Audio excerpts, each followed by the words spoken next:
अस्सलाम वालेकुम नादरीन, आप यूट्यूब चैनल देख रहे हैं। मैं इमरान खान हूँ। नादरीन, बलूचिस्तान पे तो जैसे क़यामत गुजर गई है, बड़ी खौफनाक सूरत हाल है। और ये मैं आपको रिपोर्ट कर रहा था पिछले चंद दिनों से, और अभी मैंने आपको पिछले वीलॉग में बताई जो सूरत हाल, वो और ज़्यादा गंभीर हो गई। DG ISPR को सामने आकर स्टेटमेंट देना पड़ा, उन्हें बताना पड़ा कि गुज़िश्ता 4 दिनों में बलूचिस्तान में क्या कुछ हुआ। पाकिस्तान की रियासत को बिल्कुल समझ नहीं आ रही। सारी फोर्स उठा के, ताकत उठा के आज़ाद कश्मीर में लगा दी है। इजाफी पुलिस वहाँ भिजवा रहे हैं, वहाँ मुख्तलिफ फोर्सेस को भिजवाया जा रहा है कि आज़ाद कश्मीर में ऑपरेशन करना है वहाँ के निहत्थे लोगों के ऊपर। लेकिन दूसरी जानिब बलूचिस्तान के अंदर जो सूरत हाल बहुत ख़राब है, वहाँ मदद नहीं दी जा रही। मैंने पिछले वीलॉग में आपको बताया कि कैसे पुलिस वालों के ऊपर अटैक होता है, पुलिस जवाबी कार्रवाई करती है। पहले हमले में ही दहशतगर्द चंद पुलिस वालों को शहीद कर देते हैं।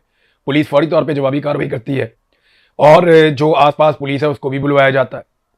तो पुलिस ने काफ़ी मुकाबला किया दहशतगर्दों का, जितनी देर वो कर सकते थे अपने महदूद वसाइल के साथ। पुलिस का असला खत्म हो रहा था, लोग बार बार कॉल कर रहे थे, लोग बार बार मैसेजेस कर रहे थे।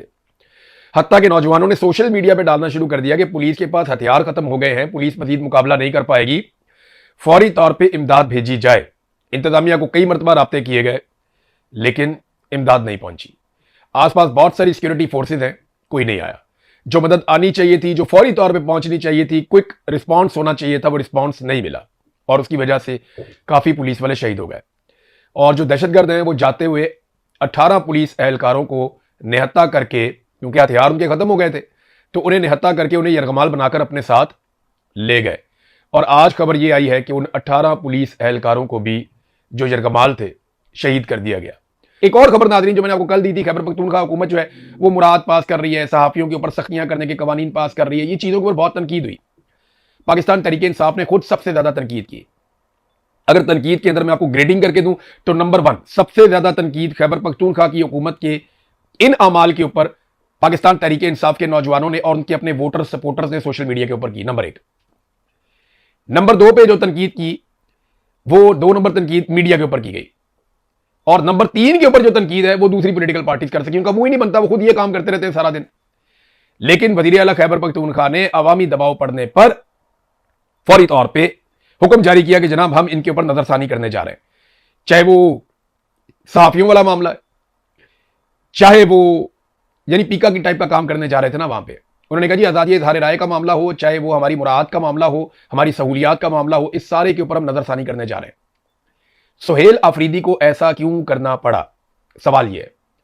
देखिए ना, उस वक्त जब पीटीआई के सपोर्टर ने पीटीआई के ऊपर हमला कर दिया था कि भाई ये तुम किस तरह के कानून पास करने जा रहे हो, तुम अपने लिए हलवा इकट्ठा कर रहे हो, अवाम अजाब में पड़ी हुई है, इमरान खान जेल में पड़ा हुआ है, तुम मौजें कर रहे हो। तो जब पाकिस्तान तहरीक इंसाफ का वर्कर पीटीआई को पड़ गया था ना इतने मुश्किल हालात में, उस वक्त नून लीग का वोटर जो है वो रजा डार को डिफेंड कर रहा था, इसहाक डार का नवासा, कि रजा डार ने रेप किया तो क्या हुआ, या करवाया तो क्या हुआ।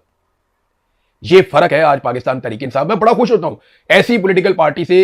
एक दौर में पाकिस्तान पीपल्स पार्टी का जो वोटर सपोर्टर था ना, वो सामने खड़ा हो जाता था आके डट के, जुल्फिकार अली भुट्टो के, बेनजीर भुट्टो के। फिर जरदारी और बिलावल ने इतना मायूस किया, वो बात ही नहीं करते। लेकिन आज जिस पॉलिटिकल पार्टी का वर्कर उसके पास ये शऊर है, वो पाकिस्तान तहरीक इंसाफ है, और अपनी जमात के खिलाफ खड़े होते हैं।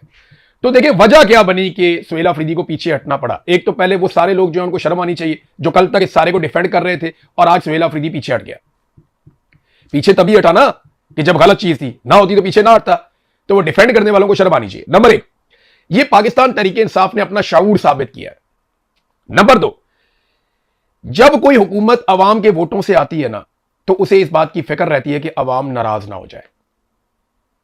जब आपकी हुकूमत बनेगी ना अवाम के वोटों से, तो आपको फिक्र रहेगी कि यार अवाम नाराज होगी तो दोबारा वोट नहीं देगी।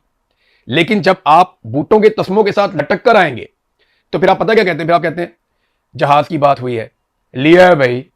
फिर आप इस तरह की हरकत करेंगे टिल्ले मुंह के साथ कि भाई खरीदा है जहाज, जो होता है उखाड़ दो। फिर आप ये करते हैं।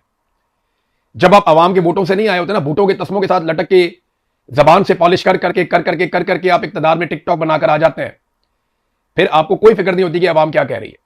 फिर आप कहते हैं खरीदा है भाई, जो उखाड़ना है उखाड़ दो। लेकिन जब आप अवाम के वोटों से आते हैं, फिर आपको पीछे हटना पड़ता है, आपको अवाम की मंशा के मुताबिक फैसला करना पड़ता है।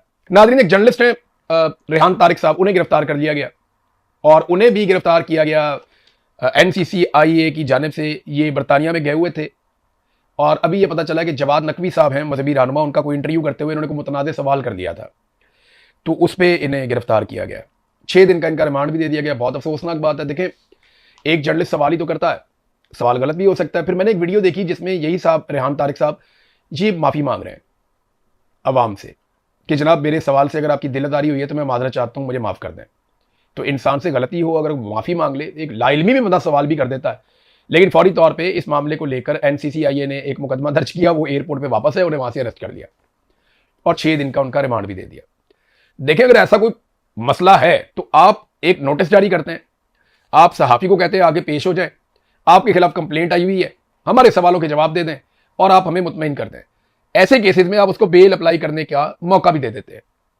लेकिन यहां पे तो ना एक सिलसिला चल रहा है कि साबित करना है हमने कि हमसे ज्यादा जालिम और फस्तायत वाला कोई भी नहीं है। बहरहाल जो भी है, इसका फायदा नहीं होगा, इसका नुकसान होगा और अल्टीमेटली इसकी कीमत पाकिस्तान को ही चुकानी पड़ती है। जब आप एक एक एक एक करके सबको मारते हो, देखें ना, अहमद फरहाद को इतना जबरदस्त ज़हनी टॉर्चर किया जा रहा है कि ये वीडियो बनाओ, घर जाओ, वीडियो नहीं बनाओगे हम नहीं छोड़ेंगे।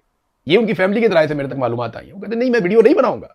वीडियो उनसे बनाने के लिए हो सकता है कि जबरदस्ती करके, जोर लगा के, जुल्म करके उनसे कोई वीडियो बना ली जाए, तो क्या इससे कश्मीरी जो है वो एक नए मौके पे चले जाएंगे?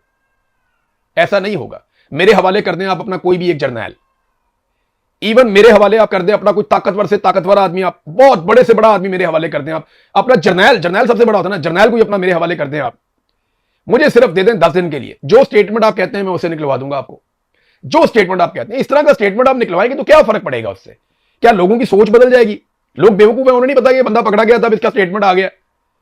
क्या साबित करना चाहते हैं कि हम बहुत ताकतवर है, हम पाकिस्तानी अवाम को डंडे से चलाएंगे? और डंडे से मुल्क नहीं चलते होते, डंडे से मुल्क नहीं चलते होते।